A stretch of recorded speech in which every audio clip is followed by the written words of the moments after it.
All right, it is time to bring in our two panelists who will be here providing analysis tonight. So glad they're both here. 18th Judicial District Attorney George Brauchler and State Rep Leslie Herod will be watching results with us all night long. George, a Republican, Leslie, not a Republican, a Democrat. Both great on social media, both fearless, speaking your mind. So seriously, we're so glad you're here, if not in person. Absolutely. We're delighted to have you with us throughout the night. So, Leslie, you are actually running for election tonight, so we're going to give you the first word. So what do you view as at stake tonight for the state capitol? Yeah, you know, there's so much at stake for Colorado right now. I am proud to be on the ballot and running. I'm unopposed, which is why I'm probably a little less stressed than some of my colleagues right now.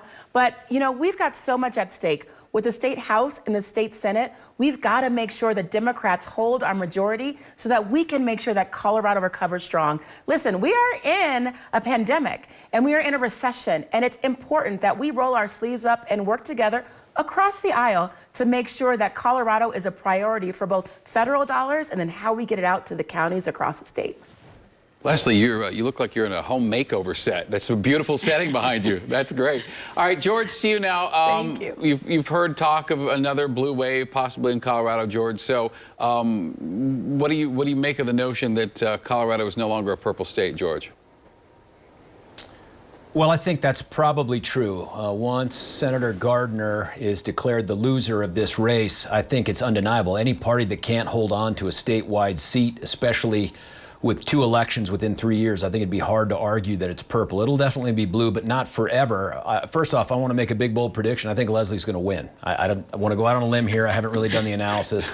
Just my review of the ballot tells me she's in a very good position to get maybe as much as 100% of the vote. So congratulations, Leslie. I do think that the ballot issues are going to be more telling about where Colorado is than just the candidates. I don't think there's any worry that the Democrats maintain control of the state House and the state Senate. I think the real issue is, what are the gains that they make, if any? What is that difference? Will they have a supermajority in the state House? Will they pick up a seat or 2 seats in the state Senate? Right now they have their hands on every single lever of state government, and we'll see what that looks like based on what happens in the White House in 2 more years. So we want to put this question to both of you right now. One of the most interesting storylines tonight has become the Lauren Boebert versus Diane Mitch Bush, CD3. So what do you think? Who do you see winning? Why? Is there anything particularly striking to you about this race? So we're going to let you go first, George, this time. No, I think Lauren Boebert is going to be the congresswoman from Congressional District 3. It'll be narrow, maybe 2 or 3 points, but she's going to win. And I think what's really important about that is she will, by virtue of Corey losing, become the face of the Colorado Republican Party. And that's going to have its own consequences that are yet to be known, I think, over the next couple years. But she will become, in my opinion, she will become a bit of a kingmaker or a queenmaker in terms of Republican primaries over the next 2 years. But I predict she's going to win that race. All right, you're up, Leslie. Yeah, Did you have a follow-up, Ann? No, go ahead, Leslie. Yeah, so what about the third congressional district race? Uh-oh, I just got dropped. I gotta agree with George. I mean, listen, this is bipartisanship working together. But I agree with George. I do think that Lauren Boebert has a slight leg up. It's going to be a very tight race. But quite frankly, it's dangerous. I mean, we have someone who is a QAnon believist that is going to be the face of the Republican Party, and that's going to be tough for all of us. It's important that we work together across the aisle and we use facts to move this state forward. I hope that once she gets into Congress, if that's true, that tone changes. But what I really hope is that Diane Mitch Bush makes it in there, and it will be tight, but she really should be leading that district, because quite frankly, we need people who are going to bring those resources back out to those places in Colorado, and I believe Diane will do it. Now, I don't know if Lauren will be able to do the same, but I do think it's going to be a close race. And George, I want to make sure that you can hear us again. Do we have you?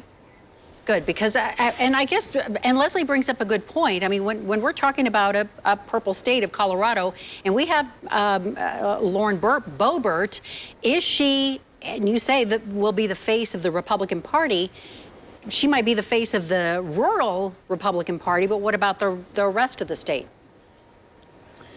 No, I think in I think in the short term, she is definitely going to represent that portion, that core portion of the Republican Party that in the past we might have called the Tea Party.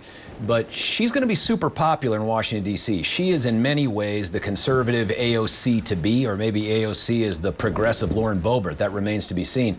But she's going to carry a lot of sway. She's going to hold that seat for a long, long time. And she's going to be able to exert some influence over the party through border to border, in my opinion. I think she's going to win this thing.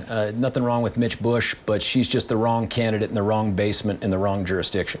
So one more follow-up on that, George. You are a Republican. Is Lauren Boebert your idea of what Colorado Republicans are? I don't think she represents every single Republican in the state of Colorado, and I don't think you can find a single congressperson that does that. I think the mark of that would be someone who's able to capture a statewide office, and we haven't been able to do that for a little bit of time. I don't think that means you can't be that face of the party or spokesperson in the absence of someone else. And we have a good congressional delegation, but there's no doubt in my mind that she's got that star-ish quality that will, I think, propel her to the front of the pack in terms of the influence she can have on the party in the short term. And I've said that a couple times. I think in the long term, the Republican Party will continue to look for and develop the candidates that it needs to take back a statewide office here and there. All right, George Brauchler, Leslie Herod, thank you both. You're going to be here all night. We appreciate it so much. Enjoy